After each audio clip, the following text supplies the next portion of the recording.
Hey, how you guys doing? This is your boy Amari. I'm still here at Pow Con 2020. And you're wondering who's the gentleman that's sitting on my right hand side. Well, I'm going to tell you about him. He's an independent comic book creator.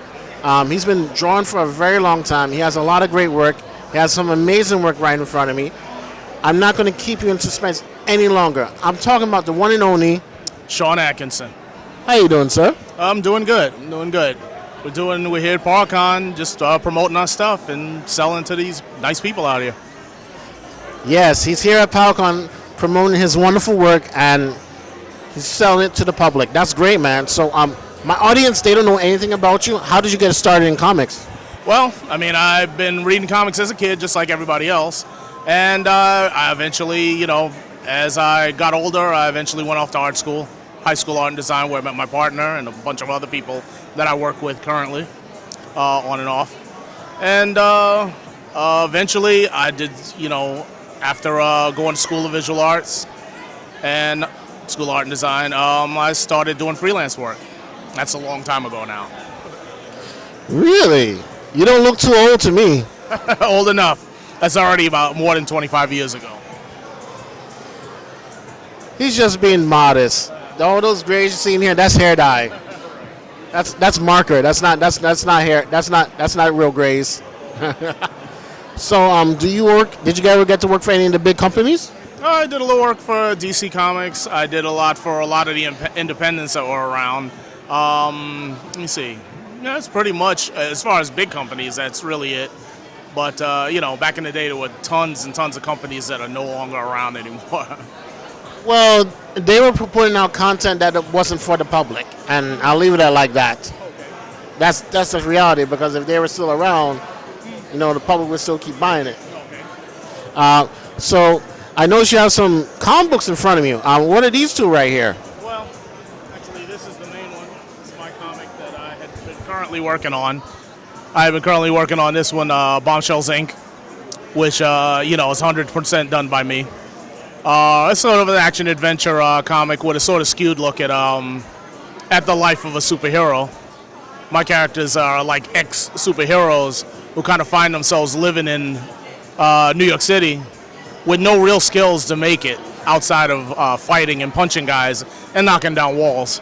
So, it's a little bit of action, a lot of action, and quite a bit of humor as well.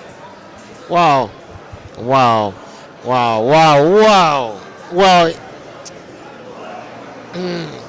that's a very hard pill for a lot of people to swallow.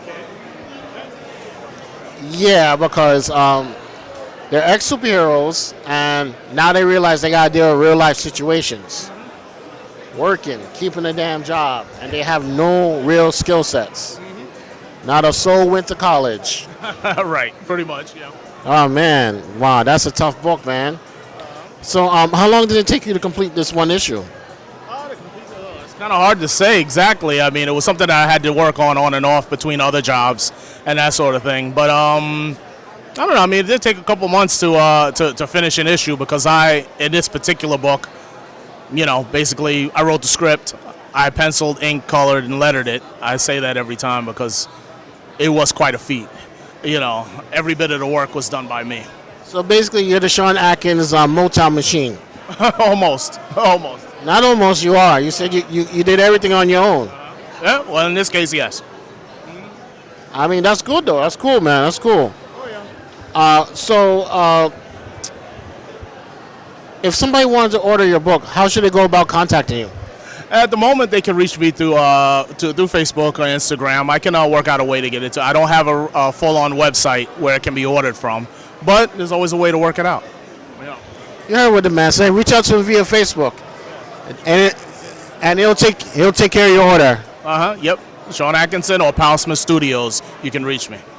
Okay. Are you guys based in New York City, or are you based in another state? Right here in New York. My partner is in the Bronx, and I'm here in Brooklyn. Oh, nice. Brooklyn Bronx connection. That's wonderful, man. That's wonderful. Really, really, really wonderful. So are there any upcoming cons you're coming to, besides Pow Con? Are you going to any more cons after this? We're actually working on that right now. We usually do a Kids Con, which is Kids Comic Con, which is a small con for children. And we're really trying to nail down what's on the horizon. You know. Yeah, because I heard there's PhillyCon, there's Wizard PhillyCon, there's Anime NYC, there's Big Apple Con. Oh yeah, there are tons of cons. You know, we mostly stick to the New York area at the moment. Excuse me. But you know, right now we're trying to nail down what we're gonna do. You know, it's beginning of the year, but you know, we're ready to jump into a few cons. We just haven't decided yet. Hopefully, you know, it's a good beginning of the year for you. You know, you had a fantastic start, and you're just trying to keep the momentum going. Oh yeah, so far so good. You know, we're always at it. You know, we're here. We're even here creating and coming up with new ideas, and actually sitting here drawing as well. So, will I see you guys at Urban Action Showcase? Most likely, yeah. Next year we plan on doing Urban Action Showcase. We've been there almost every year so far. Wow, I didn't see you this year. I saw you, but you didn't see me. Yeah, I don't pay attention to everything that goes on. Yeah, I was running scared that day, and that's all I can say. Well, Shawn, thank you so much for your time, man. Thank you for being here. It's a pleasure having you on my show.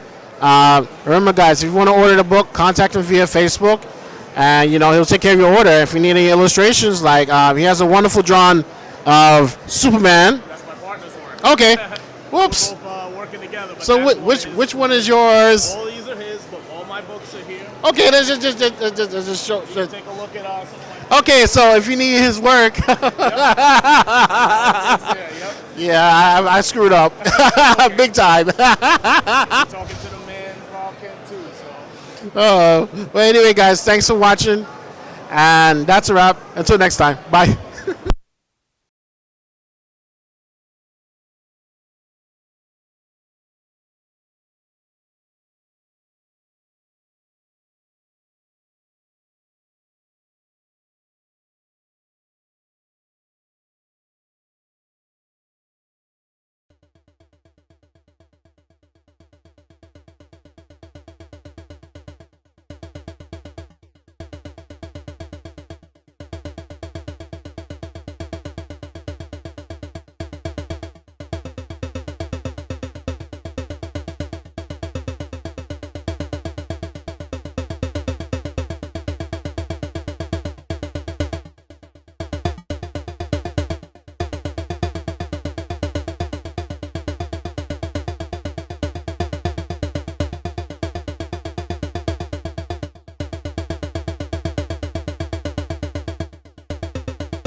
Hey, how you guys doing? This is your boy Mark. I'm still here at Pow Con, and you're wondering who's the gentleman sitting next to me with the glasses on and a cap. Well, I'm going to tell you who he is. He's known as Carl Kent, not Carl Potts, Carl Kent.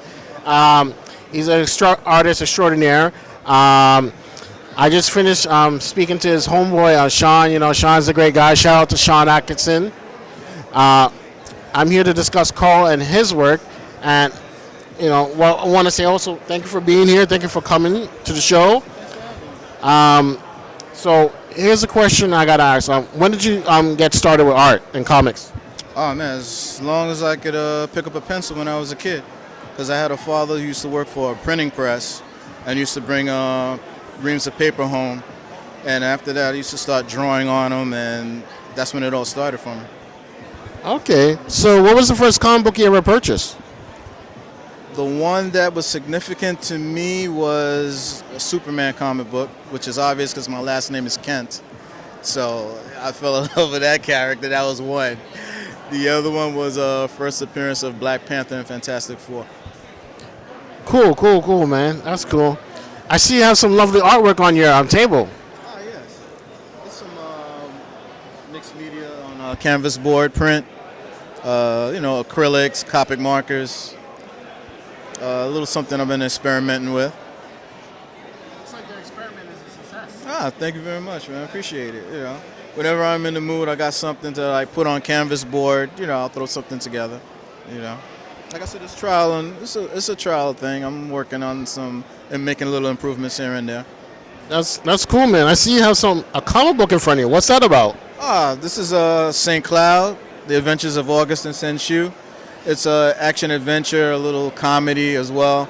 It's about a former government agent, secret government agent, sort of similar to what S.H.I.E.L.D. is, who discovers he's the latest in a line of mystic warriors. And I wouldn't say sensei, his teacher is his teacher is an ancient dragon over 1,000 years old who's teaching him how to do the job.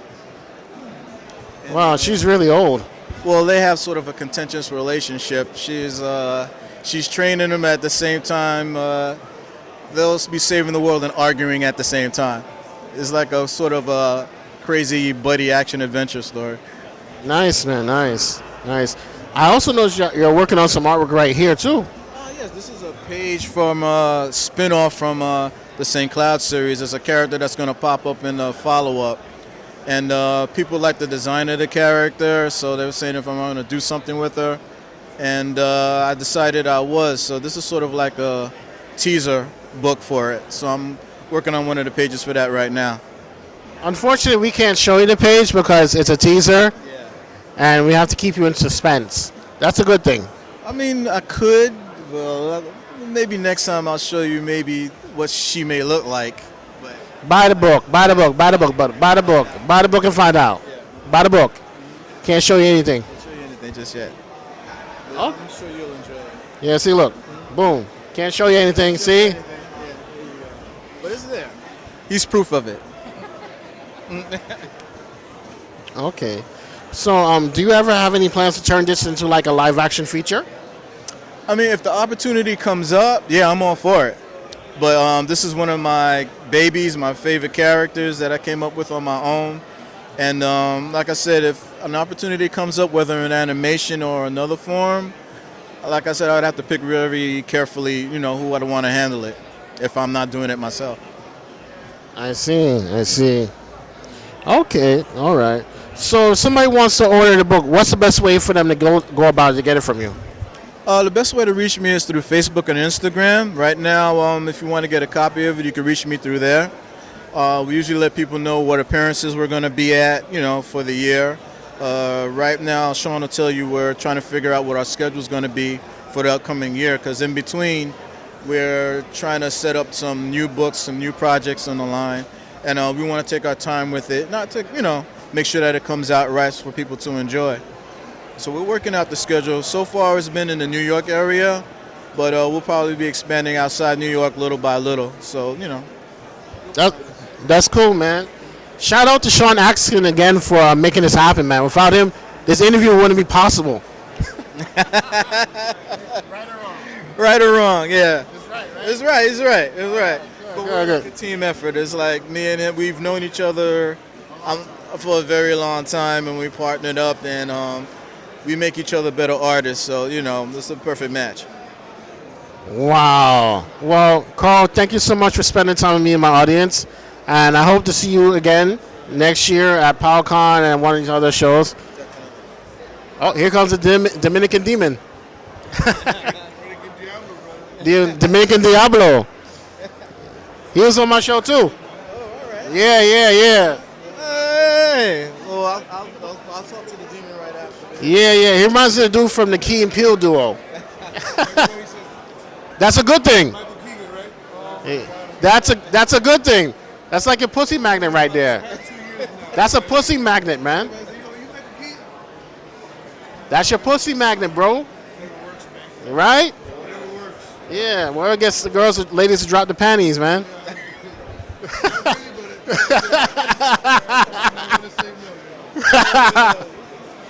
That's cool, man.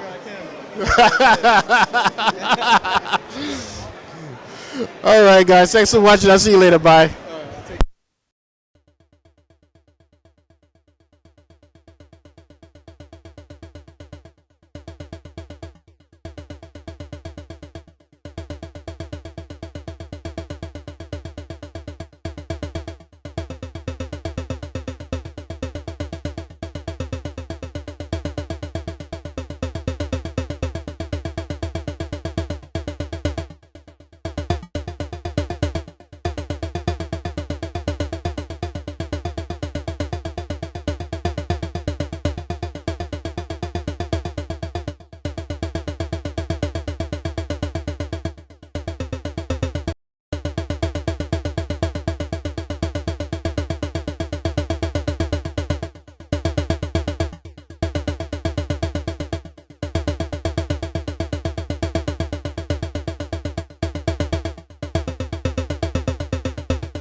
Hey, how you guys doing? It's your boy Amari. I'm still here at Pow Con, and you must be wondering who's the gentleman sitting next to me on my right hand side. Well, I'm going to tell you a little bit about him.